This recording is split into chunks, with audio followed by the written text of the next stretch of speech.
All right, everybody's here, and that means we can get down to business. All right, in 3, 2, 1. What if we told you nothing is as it seems? That the Earth is moving from a 3D reality into a 5D consciousness stream of enlightenment? That's crazy. Absolutely crazy. Well, it is. Welcome to The Quantum Shift, your weekly 1-hour gateway to a higher consciousness, paving the way to fifth density. I think that people are going to like this. It is time to expand your understanding of the universe and experience life in an entirely new way. Now, your professors and guides to this ascend reality with your awakened hosts, Dr. Mugzzi and Digital Tom. Hi, everybody. Welcome back. Hey, I do want to let you guys know that I'm going to be studying a lot, not only cyber law, but also cybersecurity and getting more into computers. And so I'm going to start law school next week. I'm giving myself a little bit of a break, and then I'm going to hit it. And from what it looks like is that on November 17th, that Congress is shutting down. And I have a sneaking feeling that it's something around the corner is when I think Thanksgiving, and when everybody's at home, there's lots of food, they're going to shut everything down. And it probably will go from maybe, 20th to the end of December, where people are going to be learning the truth about what's going on. So I just want to give you a heads up. I don't know what's going to happen, but I am going to be in your corner as far as making sure that your cybersecurity is in place when you become a trillionaire. So here, I want to give you a little bit of a background of cyber law, because this is pretty cool. So what happened is that in the UK, there was a big need for cyber law. So they came up with the term cyber law, and it refers to legal principles and regulations that govern the internet's use.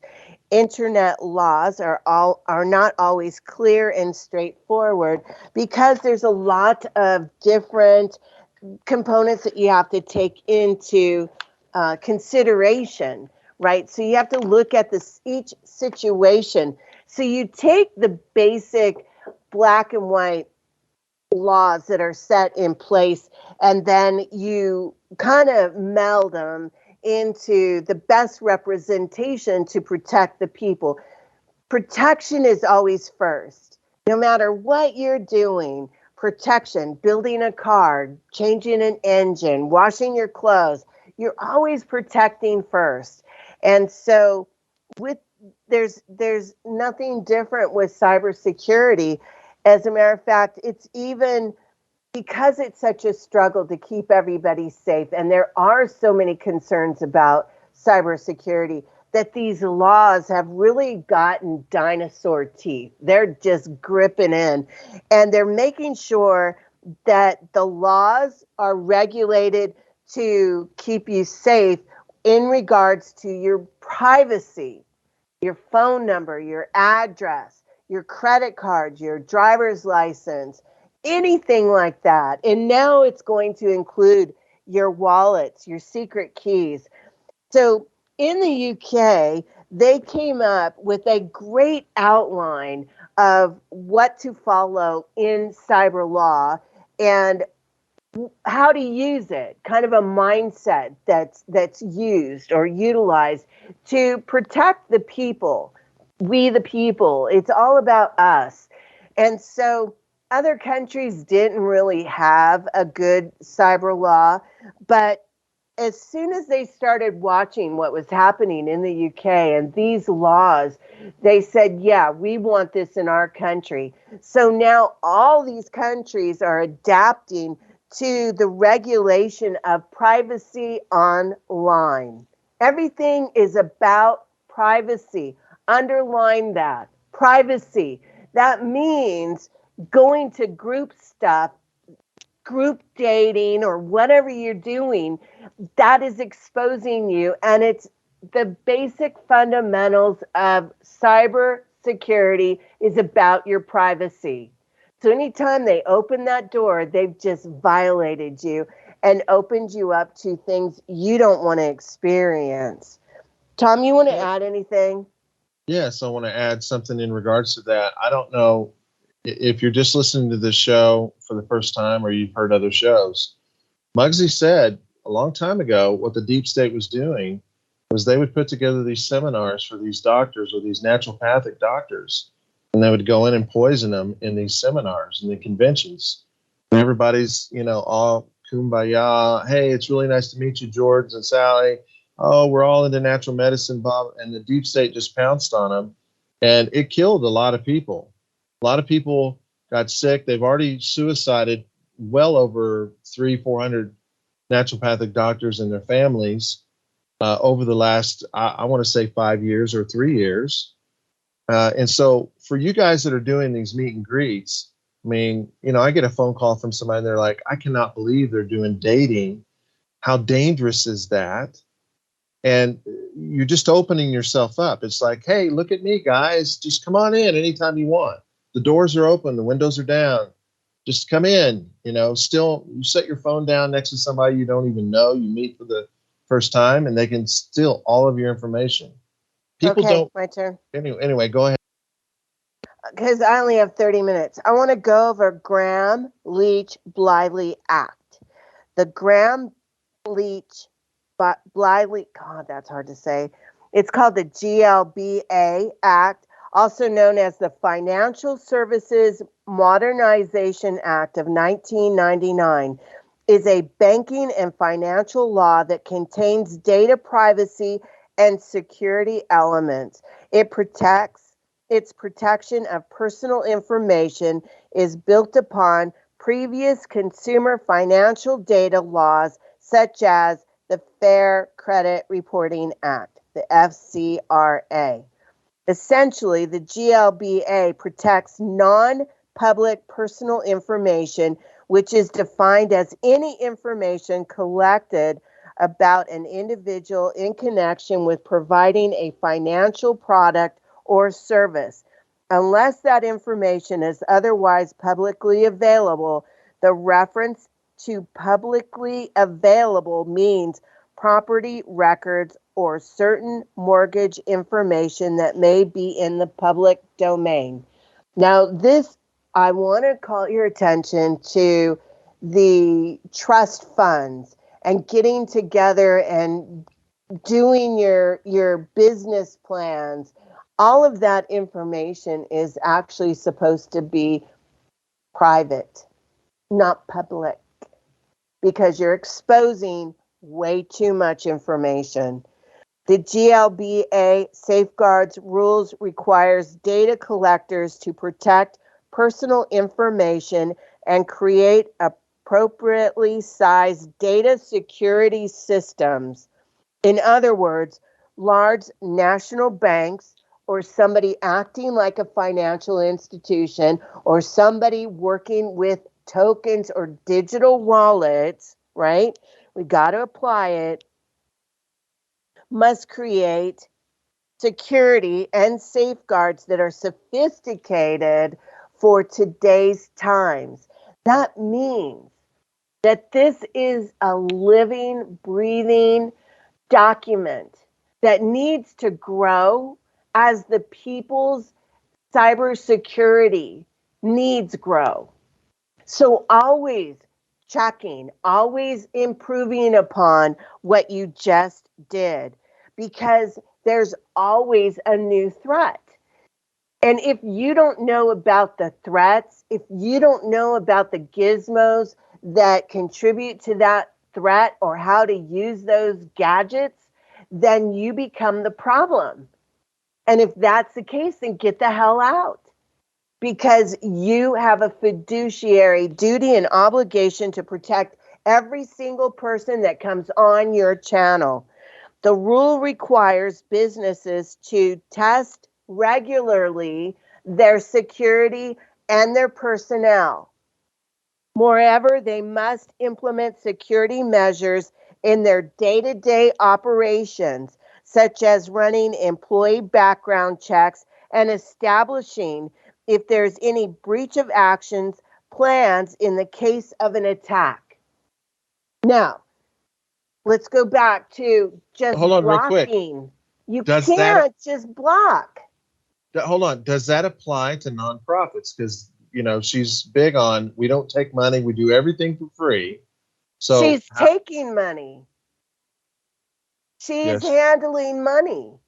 Whether she is doing it, she is a medium of exchange.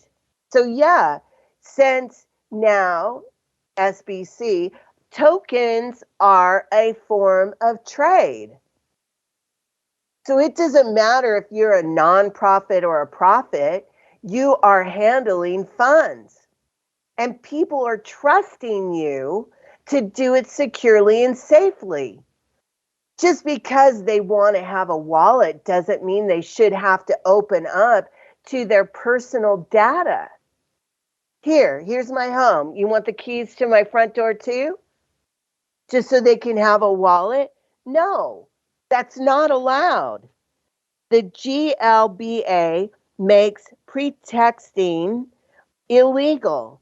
So if you're texting information back and forth, which they are, that's illegal. Pretexting refers to people gaining improper access to people's information. The term is often associated with social engineering and hacking. So this is even when someone is acting in the capacity as a manager or on the panel or part of the video group, they're all included in this. So whether they're doing it knowingly or unknowingly, it doesn't matter.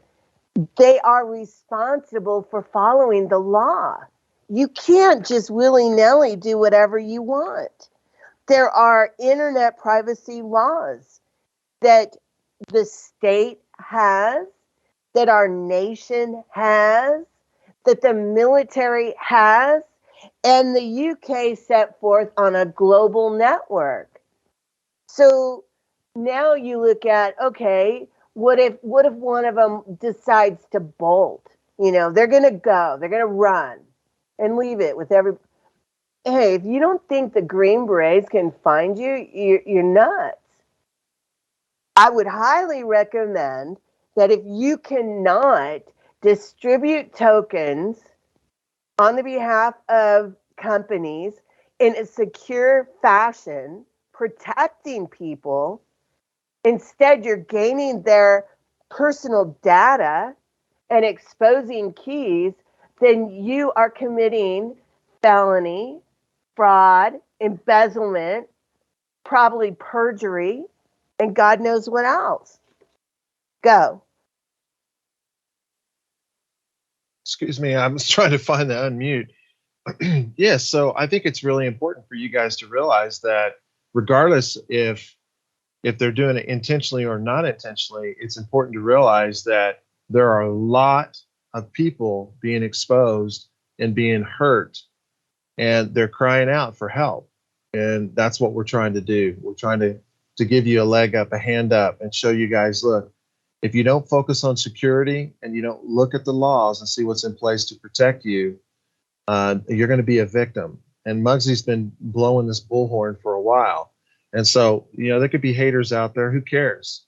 As long as you guys are protected, that is the most important thing, because we're in this with you guys the same. We're investing. We have to protect ourselves. And as soon as Mugzi started blowing the whistle on this cybersecurity thing, honestly, I had no idea how vulnerable we all really were. And what really bothered me more than anything is if somebody disregards the threat and says that someone you've never met or some article you've never read or you don't know who, proved it, so to speak, is going to disregard these threats and go, everything's all hunky-dory, kumbaya. Let's go get a beer. Let's go do a meet and greet and have a beer. That's it's just wrong. Go ahead, Mugzi.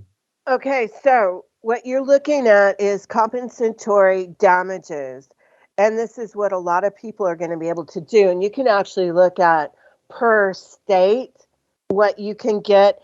And if you guys are interested in knowing more about these felonies, what type of felonies, which each state has, I'll be more than happy to go over this stuff for the next show, because it's very interesting to me that these laws and how they different. Like, did you know what penalty profile petty misdemeanor second degree felony is? Let's look into this stuff. But also, people are going to get punitive damages for this stuff. Emotional damage. Do you know these people are in support groups? They've already been exemplifying emotional distress from being screwed over, specifically by QSI, because they won't listen to their complaints. They won't make changes. They're not ensuring people's privacy. And when these people are blowing the horn, they get ridiculed. They get put to, oh, you're a patriot. That's just bull.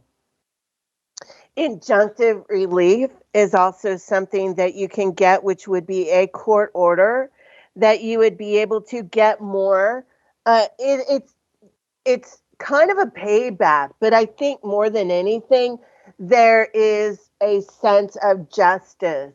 And that's what Trump is showing us, is that as he cuts his sword through these deep state, they're monsters, okay? They're not human. They're monsters. The Naga are the snake people. That's what I'm trying to tell you. It comes from Queen Sheba's bloodline, and it started 6,500 years ago. And they're now proving, especially in India, that the human, the Elohim, existed before these snake beings came, or before the invasion of the water beings, which is what Thoth was. They're finding out now that these sea creatures that are like mermaids gone bad, this Thoth water being, which is what Starbucks is promoting. This is where they came from, and in Turkey, that they used to come ashore there all the time.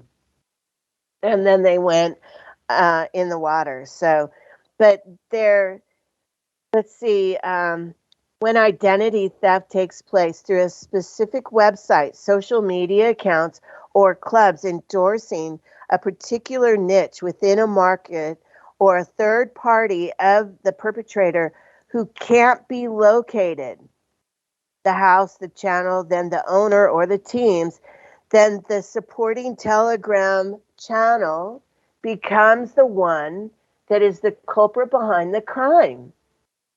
And I don't think some of the people who are administrators for QSI realize that they are now accessory to the theft that is taking place, because they're not secure. So what I did is I went through and I posted that there is a tort law infraction, there's criminal law infractions, there's specific elements within criminal law infractions, a guilty act, actually. And then it goes into the assumed contract. So even though they didn't sign an official contract, there is an assumption that within here, if I do this, you'll do this, and we'll be doing this engagement of passing money through the Stellar Network or through this website, and I'll be able to get my money back. That assumption is a guarantee that should be protected. If it's not, then the culprit that is guilty will be QSI. So you could go through there. I have a lot of stuff. Also, the civil infractions I put on there as well. So the civil is where you're going to get your monetary paybacks, and the criminal is where they're going to go to jail. And they could go to jail anywhere from 5 years to 25 years. Look at Sam Bankman-Fried, what he's doing. So you look at these these payouts can be upwards of $5 million. That's what I found. Because when you have a crime, so let's take that guy that called that had $20,000 removed. If you times that by 5, then that's what QSI has to pay him back. That's the remedy. That's the way the law works. Because it encompasses also medical bills that he might have had to endure, all the phone calls he made to find the answers, all of the legal advice he might have had to partake in to learn about his rights, or his emotional distress. Because what people don't understand is that when somebody puts you in a position like QSI did, it brings about this emotional stress. And it's that stress that creates the acid that causes the decay and then brings on the environment for parasites and fungus, which then leads to cancer diagnosis. So it all is intertwined. Anyway, if you guys want to know more, please call our helpline, Tom. We're going to have them call the 928-641-0102. And I probably won't be calling everybody back, but if you want to know more about these laws and how to protect yourself in the future, I'll be more than happy to guide you through this menagerie of criminal activity that we've been witnessing for the last 3 years. And like I said, I didn't see Whip doing it. He was actually telling people to protect themselves. Okay, Tom, you go ahead, buddy boy. I know you're just ready to jump in there. Hit the button that says on. Yeah, no doubt. We've got some remedies for you guys, from the things that you can do right now to protect yourself to, and there's stuff on the website. I would just say that I think it's really important for you guys to look this information up and don't disregard it, because we're all victims of this. It just all depends on how well you are protecting yourself. Wouldn't you agree, Mugzzi? Absolutely. And if you think that you're victim, the first thing that I would do is go to Kaspersky and download it. I saw that even some of the legal websites that I went to gather this information also recommended Kaspersky, and get the full package. I have a question though. A lot of people are going to think, well, is every token that Whiplash and Emily posted, is it all just a big Ponzi scam? Can you address that? No, I can't, because nobody knows until we know, and because of the NDA, we don't know until we know. But my suspicion is that I have a thought on this, and this is just me. What I see with Whiplash doing is he's actually promoting businesses that are going to be in the new world. So that makes me feel more comfortable. But when I look at some of the tokens that Emily's putting out, those are cemetery tokens, which are going to be dead people, dead businesses that I don't know that are going to be revived. For instance, like the Bushes. I'm not going to be investing in the Bushes. I don't care how much money they had. I do know that BlackRock will be moving over. Going to the moon. Check this out. Now, the archangels are like super important. They're mighty, mighty, mighties. Can you imagine? I'm going to say, oh, well, if you guys come to quantum healing, then the archangels are going to be your friend. Who am I to say that? If they want to make a friend, they'll make their own friend. They don't need me. And why would there be the exclusivity? The archangels is everybody's friend. And if they want to meet somebody, you don't have to go to the moon to meet them. It's the Galactics. Yeah, when you go there, you guys will get to meet the Galactics. But hold on, wait a minute. You better get that ICO first, because you won't qualify. Anyway. Yeah, that's all bullshit. All right, you guys, I hope you got something out of this show. Go to consciousness963.com and start learning. We love you, and we'll see you next week. Bye, you guys. Somebody's watching me, who's playing tricks on me.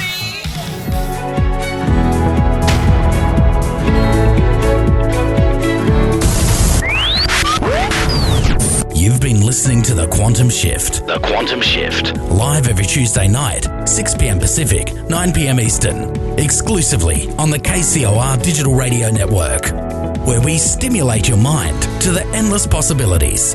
For more information on the hosts of The Quantum Shift, Dr. Sam Mugzzi and Digital Tom, as well as links to an array of enlightened articles that will further educate your mind, please visit www.ebh.club. That's ebh.club. There is a space age quality to them. The Quantum Shift.